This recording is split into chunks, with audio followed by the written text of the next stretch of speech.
Hi everyone! So, 2014 has been a year rich in emotions, both good and bad. Well, I'm not only talking about K-pop, even though, yeah, the same can be said about K-pop. The year for me began very well. The first 5 months have probably been the greatest month of my life. Such good times probably won't ever happen to me again. I've got to see two of my favorite bands live.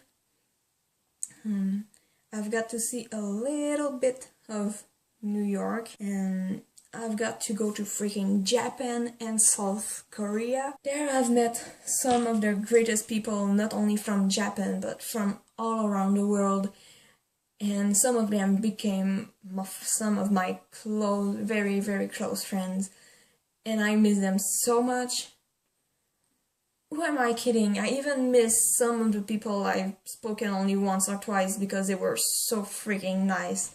I miss everyone. I miss all of you guys. I had really great teachers for even greater classes in the best university I've ever attended. Okay, yeah, I only attended 2 universities to be fair, but yeah, still it was a really awesome place. But while I was there, I learned that one of my friends from high school had died. He wasn't a really close friend to me, but still when I learned it through Facebook, I was really sad about this.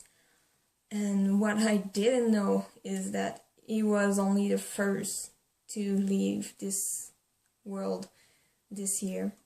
As soon as I got home, my dad couldn't hide it anymore. I would realize it some way myself, of course. My dog had died in January, not a lot after I left home for Japan. The professional was paid to look over her, feed her, and make sure she was okay and safe. Had somehow found a way for her to get internally wounded. Because of that, she got really sick and started vomiting blood and then died or something. I don't know all the details, I wasn't there, but yeah, it was something like that. I had her half of my life. I chose her when I was just a kid and she was just a newborn from my late aunt's dogs.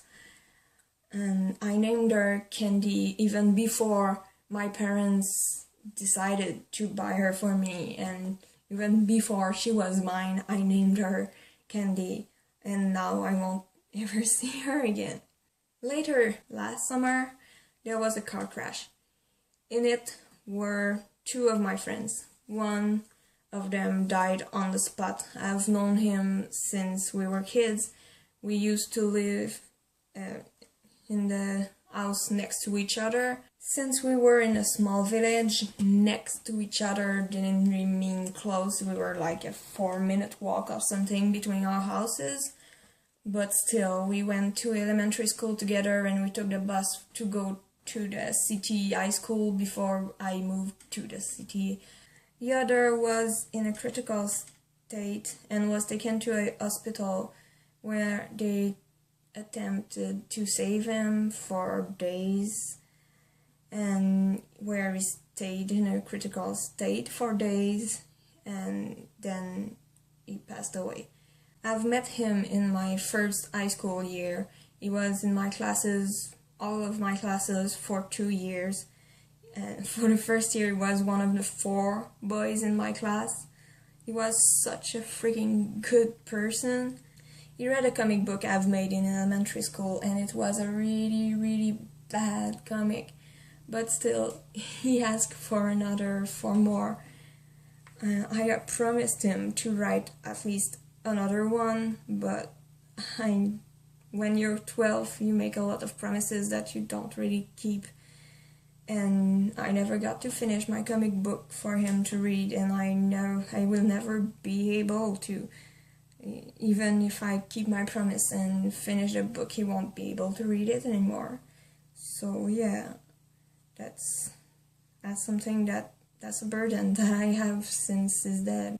Ironically, only a few months after that, the exact same thing happened in the world of K-pop.